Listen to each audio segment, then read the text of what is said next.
Chelsea are linked with a whole host of players, and I'm here to give you my stance on each and every single one of them. Gittens, Fofana, Pedro, the goalkeeper situation, which I didn't discuss in my last video before the last game, on Petrovic, and also Big Mike as well. Let's get into this. Pros, cons, strengths, weaknesses, tactics, the whole lot, because this is the realistic bunch that we're going for, guys. Not the Leals, not the Williams, not the Rodrigos, not the Osmans or Gyökeres. It's one of these guys that we're going to attain and get. So let's get into it. First of all, preference. Priorities. For me, I'm very much understanding of where we're at in the food chain right now. We are in a position where we are trying to improve upon what we did last season, but not necessarily go to the wire in any sort of title race. That's where we're sitting right now with these targets. We're sitting in 70-ish to 80 points. We're sitting in more ball striking ability, more quality in the final third, better options that hopefully the manager trusts in comparison to your Christopher Nkunkus and your João Felixes and your suspended Mudryk, who's unable to participate. This will all add points to the tally. This will all improve the team.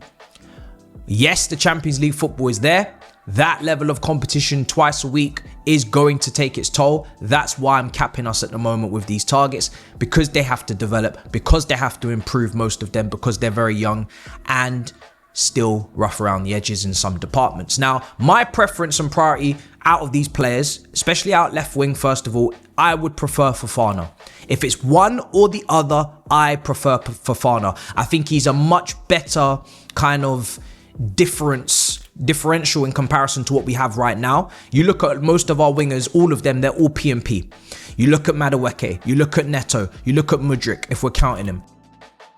They're all very P&P led.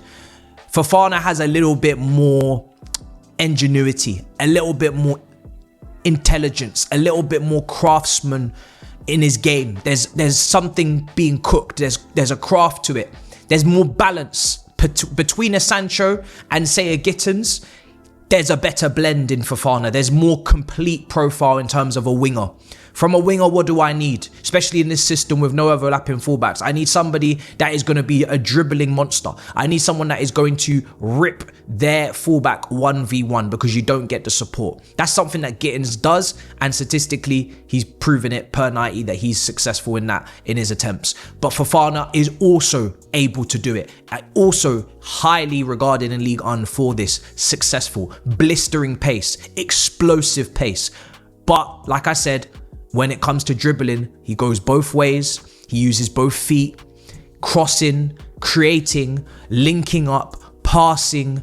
There's more of a Desiree Doué, Eden Hazard, Ryan Cherky, Barcola, you know, the players that we've missed out from in League 1 that a lot of us are regretting now. There's more of that type of swagger, swiftness to his play that is just giving me goosebumps.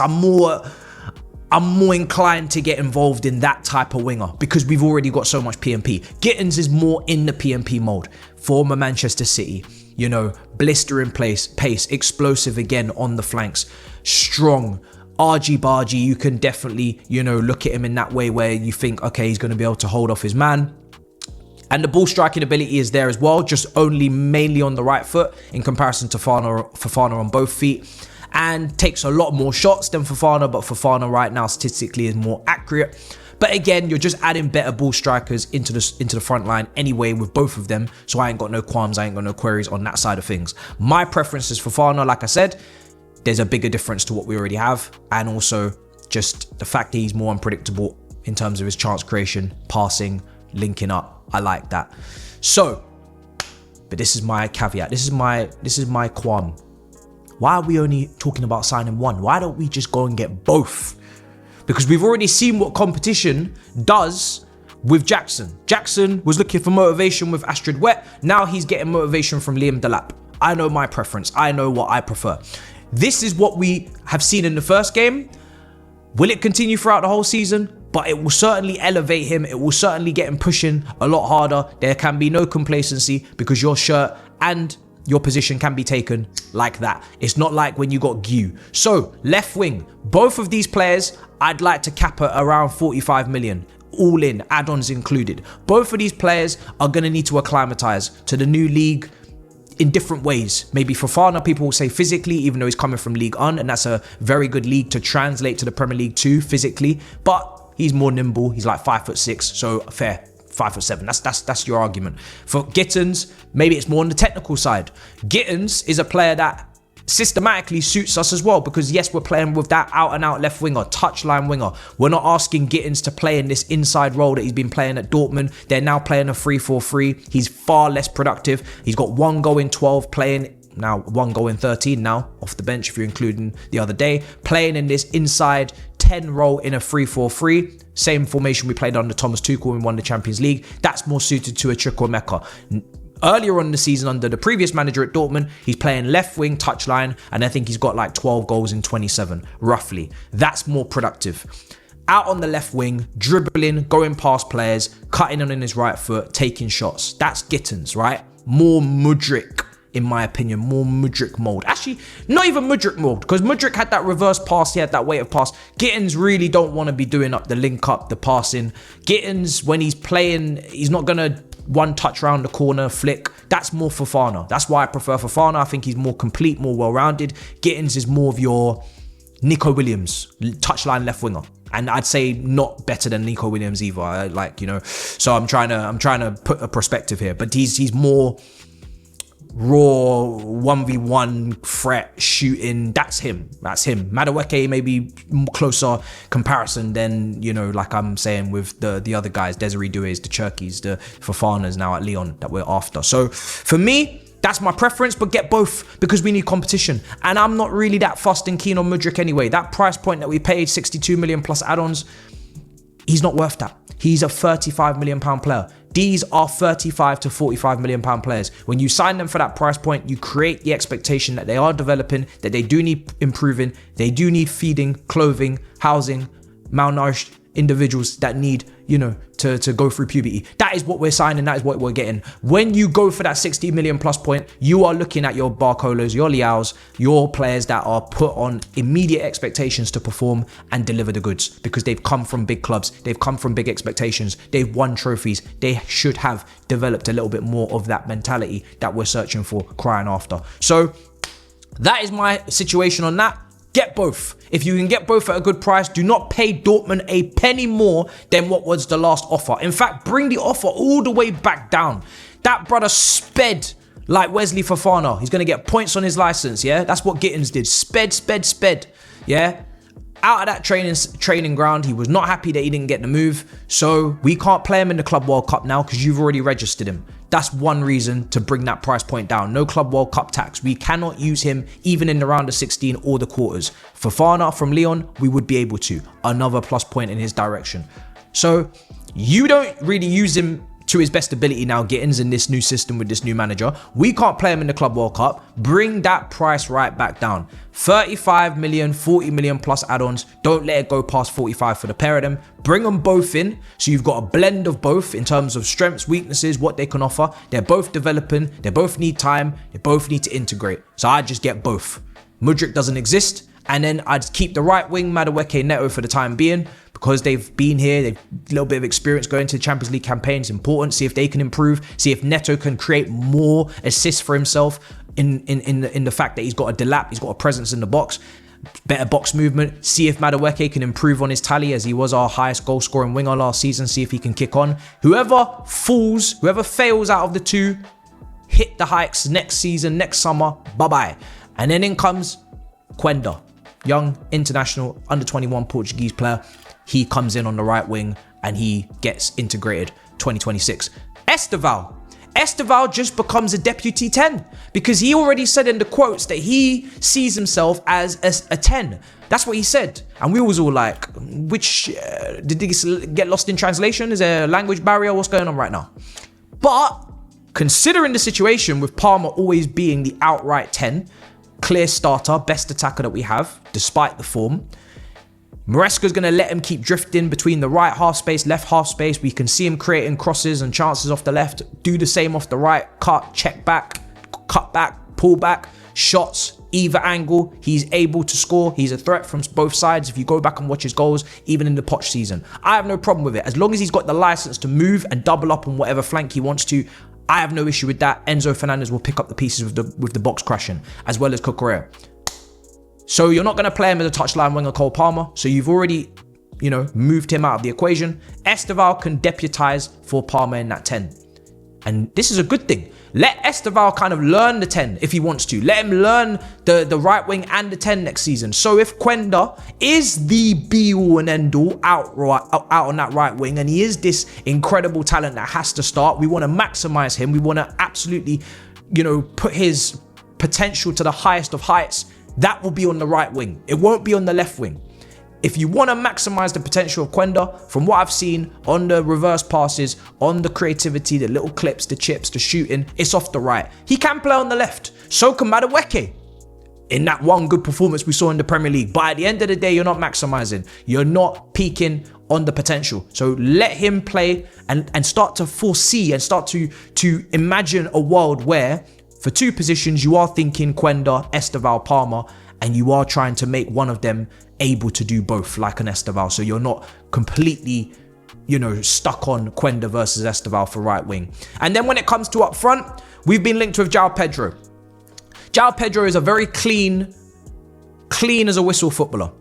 Technically, very, very, is very, very calm with his technique, his first touch, his link up, his ball carrying, his ball progression, his carries, his, close control. All of that is very clean, very nice, very sensible, very, very possession-based football.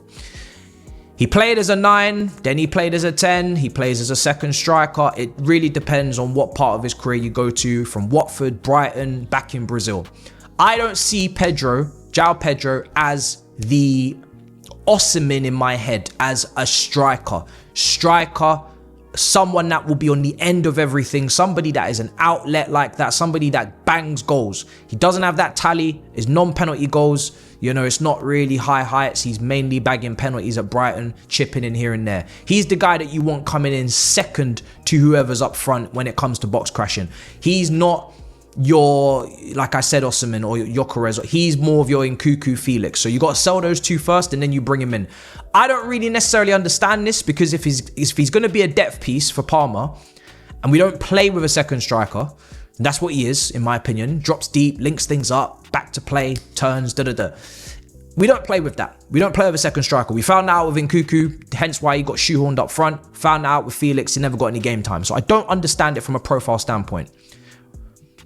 Some people say he can play left wing. Okay, but I'd rather get someone that is a real left winger. Like, that's his bread and butter. Like, his natural position. I don't want someone that's a makeshift and a blend of all these different things.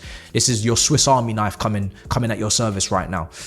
For me personally, the money that Brighton are going to charge us for the importance that he's probably going to be for us, I don't really understand it. I don't really get it. But we're going up against Newcastle for him. I like the player. Don't get me wrong. I rate the player. Just don't really feel like we need the player, or we should be putting that much money and resources towards the player. But he's got Premier League experience. He's been about. So, yeah, he fits the bill. Brighton, 23 years old. Cool. Swiss Army knife, multiple positions he's covering. I don't know why we keep looking for this profile, but we do. Morgan Rogers is probably a similar player in terms of, yes, he's an 8/a 10. Central player, ball progressor, carrier, but again, expensive at Villa. See if that materializes, but he is obviously Joe Shields and Man City and all that. So yeah, guys, that is the forward line. I personally still would like us to pursue Ekitike from Frankfurt as an upgrade on Jackson, because I think the ball striking ability is superior. I think the potential is superior because of said ball striking ability, because of said aerial ability as well that Ekitike I think can develop, which Jackson has not shown he can so far. And yes, the price point is ridiculously high. You'd want that to come down to more of a 60 million, but I believe there's a baby Isak to be born in Ekitike. And if we don't get him and someone else does, like a Liverpool, and we watch that development and that incredible trajectory rise, which I think it will overnight, we will probably regret not getting him. Same goes for Fofana. I think Fofana at Lyon, from what I've seen bits and pieces against Man United, against Rangers, against Basel, he looks really talented. He looks like your Desiree Doué. He looks like your, winger you don't want to miss out from on the French league. Belgium, Eden Hazard, French league, it all makes a lot of sense. Same with Turkey, I guess you could say. You could see similarities in him and Hazard's game as well. People didn't want to miss out. So I would just get that one done just purely out of PTSD now of missing out on the others. But that's how I feel. Jackson, let's see. He might improve massively this season with Delap, but I can see an upgrade out there if we choose to go for it or if we let a rival get it. The final thing I will say is that our business, as I keep saying, is dependent on what others are doing as well. The business that I've just described, where you go left wing Fofana and Gittens, you go right wing Madueke and Neto, you go centre Estevao and Palmer, you go up top Jackson / Ekitike and Delap. That does look interesting, exciting for the future if you develop them all right and you really believe in their talent, you have patience and etc. If it's followed up with Arsenal getting Rodrigo, Osimhen goes into the Premier League, Gyökeres comes into the Premier League, which I'm not as worried about as I was, but still. Isak goes to Liverpool. I don't know. Turkey's already here. Florian Wirtz. We have to understand that we're most likely gonna be capping at about third, fourth, 75-ish points. That's a nice improvement. Go bang for your buck in the domestic cups. Go pick up an FA Cup and Carabao Cup at Wembley. That would be a great season. Champions League, go as far as you can, quarters minimum. That's the kind of season I'm smelling. That's what my spidey senses are tingling. This is what I'm sensing. If you agree, disagree, let me know in the comments, but I'm just being realistic with what we're going after and the players we're looking at. That is the absolute creme de la creme of what I think we can do at the moment next season. Premier League fixtures are out. I'm not too arsed. You play everyone twice a week. We've got a nice start. Hopefully get off to a good start, build up some momentum into the Christmas period. But yeah, people, smash up all icons. Let me know what you think in the comments. Preference is Fofana, preference Ekitike, preference. If I could get those two out of all of our realistic options, that is what I would do. And I'd even just slap on an extra Gittens on there just to get 2 left wingers in the door. And then you know what I think of the rest. But let me know what you think, and I'll see you for the watch along on Friday. In a bit, people. Peace. Oh yeah, and before I go anywhere, you think I didn't see you leave Petrovic out of the Club World Cup squad? You think I don't see you trying to sell him for a release clause? If you don't bring me Big Mike from AC Milan on a fair, reasonable fee, which was already offered to you, fair, reasonable wages, which he's on. If you don't, bro, let me grab this lens. If you don't bring me that goalkeeper before the start of the season and you try and run with Superman Sanchez, I swear to God, you will